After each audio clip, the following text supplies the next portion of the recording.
Bonjour à tous. Aujourd'hui, on vous parle de pourquoi venir consulter un praticien en résolution émotionnelle.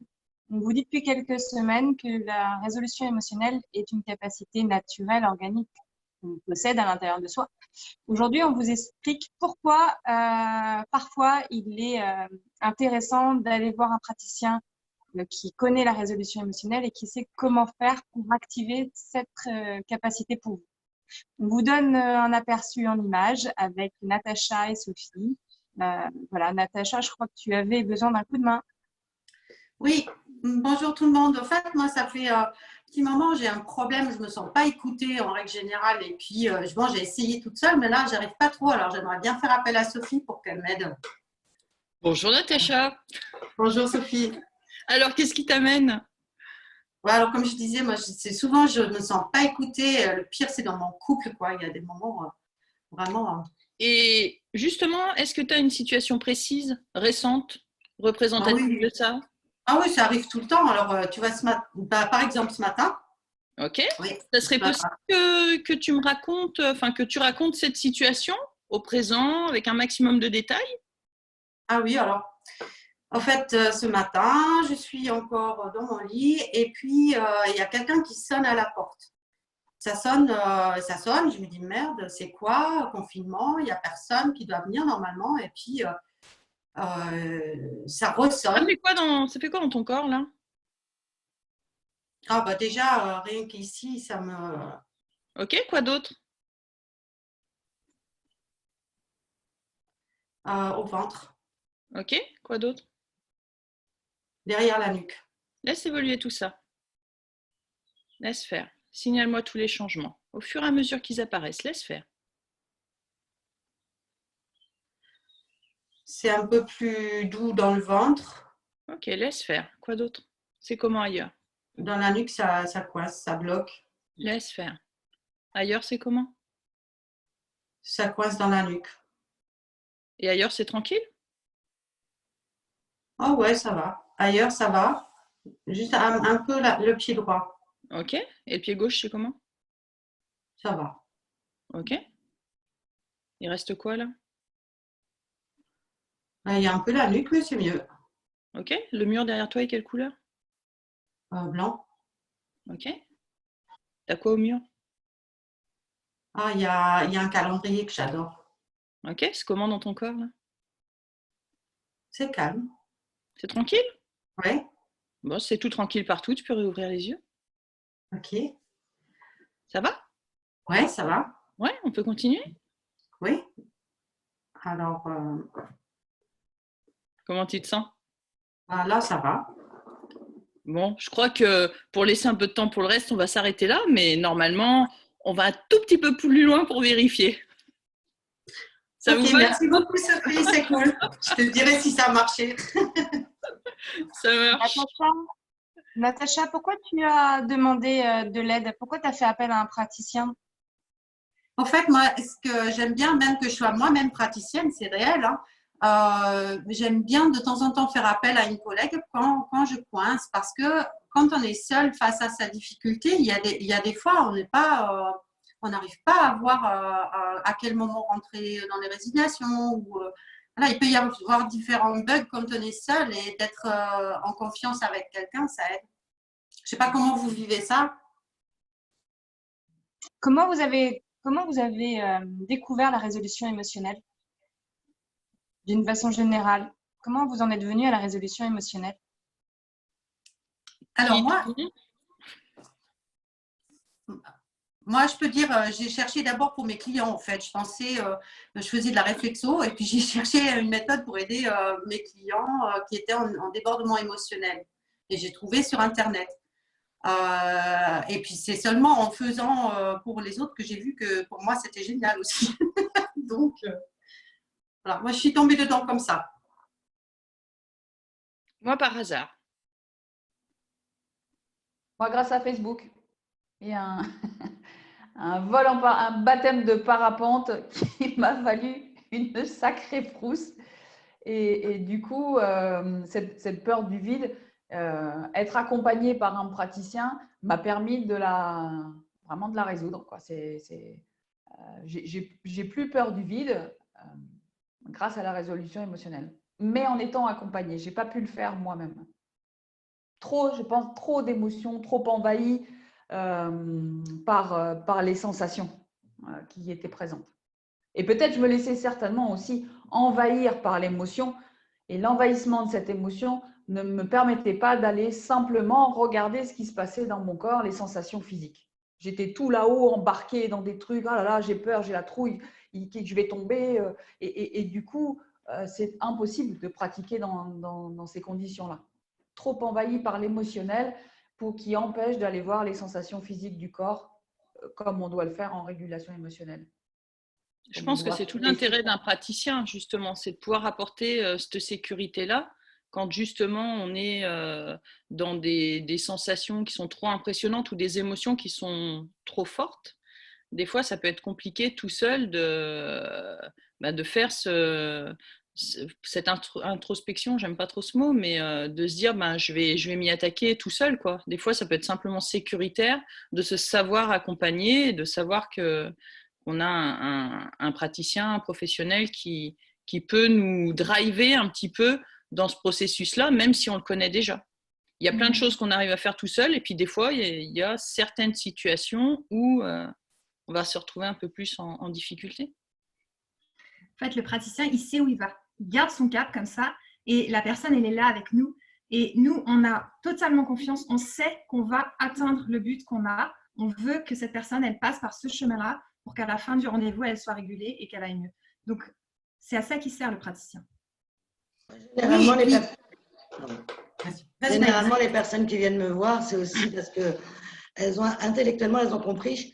Et en fait, depuis toujours, mais ça a été aussi mon cas, face à leur hypersensibilité, le message qu'on leur envoyait, c'est contrôle mentalement, contrôle mentalement. Donc, elles ont pris l'habitude, face à quelque chose qui les débordait, de contrôler mentalement. Elles avaient l'impression que du coup, qu'elles le géraient. En fait, oui, elles le géraient, mais elles étaient finalement complètement coincées, quoi. Et donc, les personnes qui viennent me voir quand elles ont un peu essayé, c'est parce qu'elles ont se défaire d'une mauvaise habitude. Et même, à la limite, ce qu'on demande, ce qu'on propose, nous, en régulation, c'est le contraire, exactement l'opposé de contrôler mentalement. Et je crois que moi, jamais avant, personne ne m'avait dit ne rien faire. Est-ce qui va régler le problème? Je repense à un collègue psychiatre qui me disait, mais là, je comprends ce que tu dis, c'est ce qu'on sait, c'est qu'une crise d'angoisse, si on ne fait absolument rien, elle passe toute seule.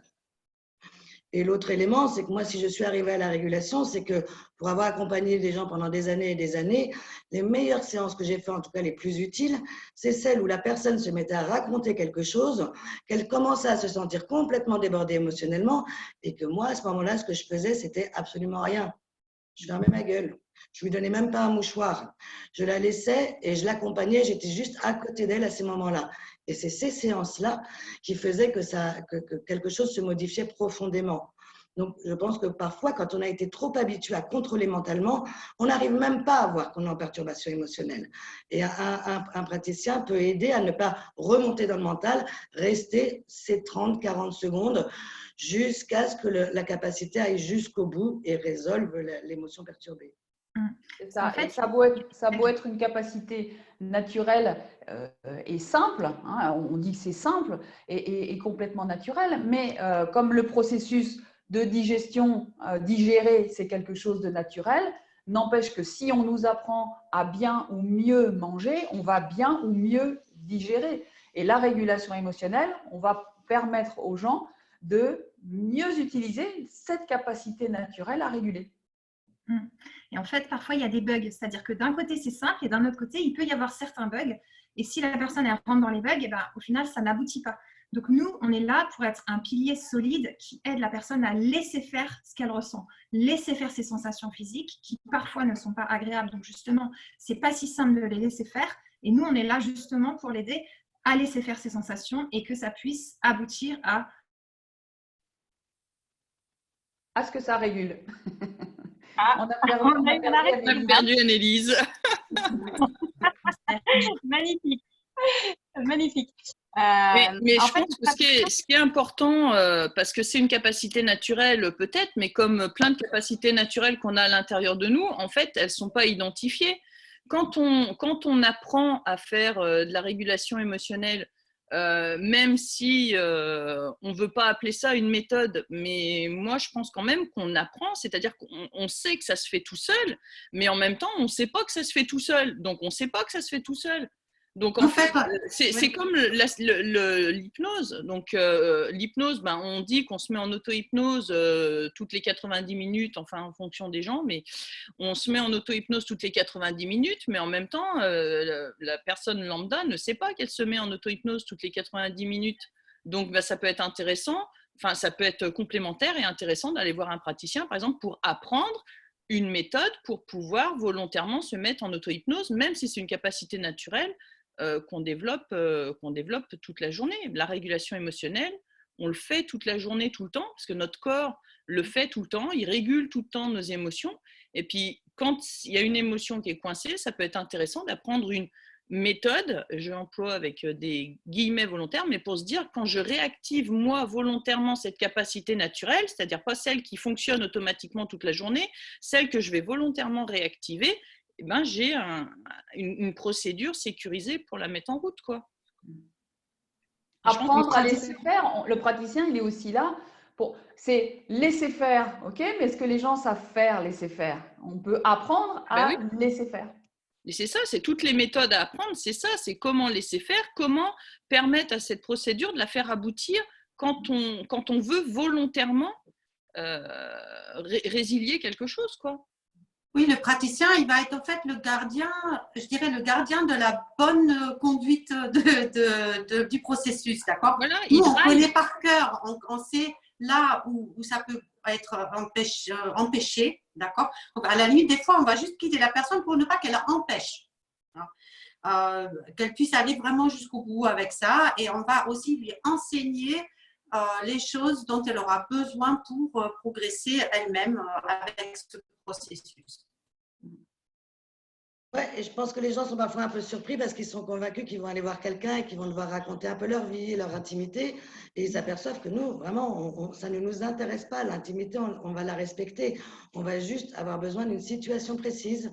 Et parfois, notre boulot aussi, c'est de les aider à percevoir l'instant, à identifier la situation précise. Ouais. Et en effet, d'ailleurs, il faut peu de séances, donc ça, c'est super. Et surtout, on peut ne rien dire. Par exemple, si on n'a pas envie de dire j'ai des problèmes avec cette personne, par exemple, et en plus, le praticien, il la connaît ou je ne sais pas, on peut dire, ben voilà, hier, j'ai eu des problèmes avec une personne et j'ai ressenti de l'angoisse. Et ça suffit. On n'a pas besoin de savoir qui c'est, quand, comment. Donc, en gros, vous ne vous dévoilez pas. Vous n'avez pas besoin de raconter votre vie, de dire des choses que vous n'avez pas envie de dire. Ou voilà. C'est très peu dans le mental et directement dans le corps. On n'est plus dans le pourquoi, on est dans le comment je m'en débarrasse. Et en ça, c'est vraiment une révolution pour moi. C'est une vision complètement différente de l'accompagnement des personnes dans le bien-être, quoi. Comprendre pourquoi je ne vais pas bien, finalement, nous, ça ne nous intéresse pas tellement. Mon expérience surtout, c'est que les personnes que j'accompagne en résolution, après, on va prendre un petit peu de temps s'ils en ont envie pour discuter. Et alors, à ce moment-là, leur analyse est d'une finesse incroyable. Oui, parce que ça n'empêche pas, nous, on n'est pas dans le chercher à comprendre, à expliquer le pourquoi et d'où ça vient et depuis combien de temps.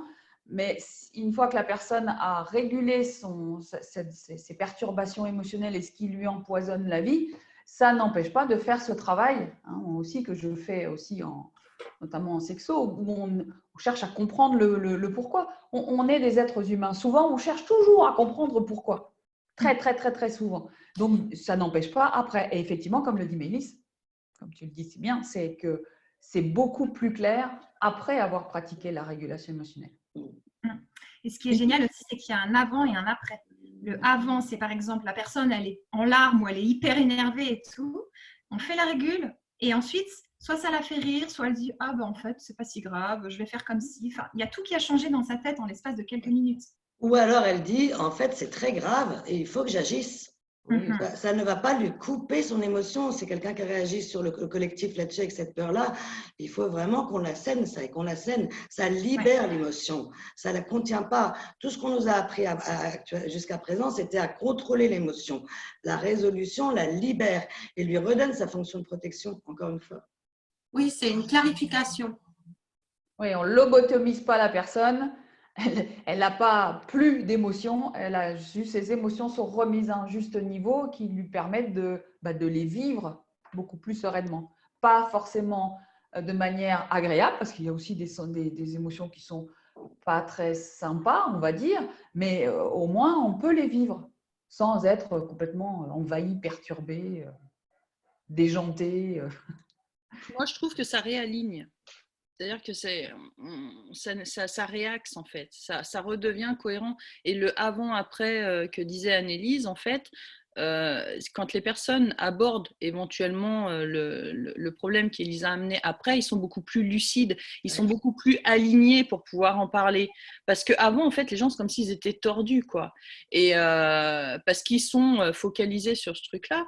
Donc après, une fois qu'ils sont alignés, c'est beaucoup plus juste, c'est beaucoup plus lucide et c'est beaucoup plus cohérent aussi. Et du coup, il y a des pistes de solutions. Parce que justement, la régulation émotionnelle, je trouve en fait la solution, elle est vraiment d'ordre vital, quoi. Elle est jamais dans le mental, on s'en fout, quoi. La solution, elle n'est pas au niveau mental, elle est au niveau vital, elle est au niveau sensoriel. Donc en fait, une fois que ça s'est réaligné, réajusté, réinitialisé, eh ben, il y a tout le reste qui se réaligne, quoi. Et là, ça devient pertinent. Et là, à la rigueur, ça peut être intéressant d'en parler parce que c'est pertinent, quoi. Est-ce Voilà. que tu as, Sophie, un exemple précis d'une situation où tu as envie de te réaligner par rapport à cette situation-là? Pour montrer comment ça marche. Ouais, je pourrais t'aider comme ça pourrait être un bon échange. Ouais, ouais, mais je suis tout le temps stressée en fait. Tu as un exemple précis? Ben ouais, juste avant le direct, là, je sens que ça va bientôt être 45, quoi, et Raconte-moi ça au présent avec tes détails concrets, s'il te plaît. ben, je suis sur mon canapé, je suis en train de travailler, je lis des papiers, puis bon, je regarde la pendule une fois, c'est 30, je continue de travailler, je pense que je suis en retard, je regarde la pendule, c'est 30. Ferme les yeux. Qu'est-ce que ça fait dans ton corps maintenant? J'ai mon cœur qui bat vite. Autre chose? Ça me serre un peu au niveau de la gorge. Autre chose? Ça tremblote derrière les yeux. Laisse évoluer. Le cœur, ça va. Laisse évoluer. La gorge, ça va. Laisse évoluer. Un peu derrière le crâne. Laisse évoluer. Là, c'est tranquille. Ok, si c'est tranquille, tu peux ouvrir les yeux. Ça va? Ça va. Merci. Je vais quand même montrer, je vais peut-être quand même vite montrer. D'accord? Tu peux me redire ta situation, s'il te plaît, au présent, comme tu la vois maintenant, avec des détails concrets. Alors, je suis sur mon canapé, je suis en train de lire des papiers. Je regarde ma pendule, c'est nuit, je sais qu'il faut que je sois à 45 connectée. Je relis mes papiers, je regarde. Ferme les yeux. Ferme les yeux, ça fait quoi dans ton corps maintenant? Ça va. Ok, super. Merci Sophie pour cette super démonstration. Merci Sophie, c'était génial. C'était génial parce qu'en fait, vraiment, c'est souvent l'effet qu'on a derrière mais j'étais perturbée, mais en fait, c'est drôle en fait. Et on a vraiment cette expression de joie derrière, de libération émotionnelle et de se dire, ah chouette, et ça y est quoi, c'est apaisé, c'est chouette. Le praticien en résolution émotionnelle, d'après tous nos échanges, il est là vraiment pour sécuriser la personne, cadrer, border, tenir au lasso, j'aime bien cette expression, pour éviter que la personne elle reparte dans son mental, partir là-haut dans son mental et permettre à la personne de rester dans son sensoriel pour laisser sa capacité naturelle aller au bout. En fait, le mental, il a tendance à vouloir se mêler un peu toujours de ce qui ne le regarde pas. Donc là, l'idée, le praticien, il est surtout là pour dire au mental, allez, moi, je m'occupe de toi. Et puis, le corps, il sait faire. Donc, on va laisser le corps faire ce qu'il a à faire. Et nous, on va aller se balader un peu à gauche, à droite. Et on va aller faire autre chose. Voilà. Donc, du coup, c'était la petite démo sur pourquoi on fait appel à un praticien en résolution émotionnelle. Demain, je ne sais plus qui on a. Demain, on va parler des chefs d'entreprise, des entrepreneurs et de leur vécu. On est presque d'ailleurs tous concernés aussi. avec une personne qui s'appelle Anne Rollo-Lapointe et qui a l'habitude d'accompagner les chefs d'entreprise, qui va nous permettre un peu d'identifier leurs problématiques et de voir comment la libération émotionnelle peut les soutenir dans cette période vraiment compliquée. D'accord, super, merci. Eh bien, écoute, on se dit à demain, midi 15, pour un nouveau live. À bientôt. Salut. Au revoir. Ciao. Ciao.